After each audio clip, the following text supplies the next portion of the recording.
Tähän mä sen mielestäni jätin. Niin vai oliko toho? Ei. No harmin paikka, kyllä se oli varma, että täällä se jätkä on. Ei. Eiköhän ruveta kuule porukalla etsimään. Kyseessä on sitä aika hyvää asista. On varmaan, joo. Ei näy. Ja taskut ja se jo tarkistit.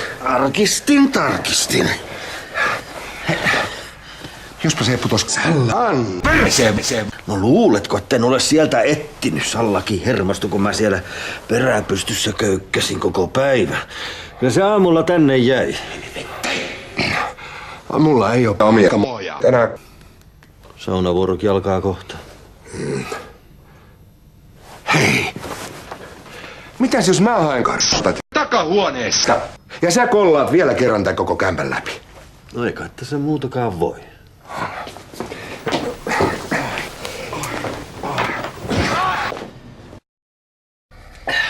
No mä kyllä käsitän, että mihin se on voinut hävitä se asissa.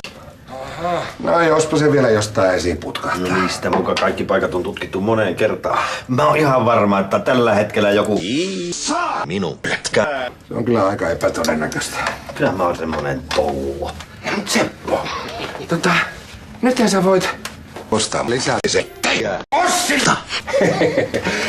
Hei, ties minkälainen jättipotti sieltä vielä esiin putkahtaa. Joo.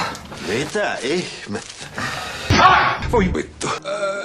Mitä helkkaria? Minun huumeet. Saakeli! Tässä on varmaan sattunut joku sekaan. Kävelsit sä tänne asisten? Tunnistit. No en. Ja hei, siinä olin vaaralla. 5 ja poltin siitä vaari. Joo. Ettes yhtään häpeä. Vittu. Anteeksi. Oi saakeli! Vitun homonistit. Siitä sait.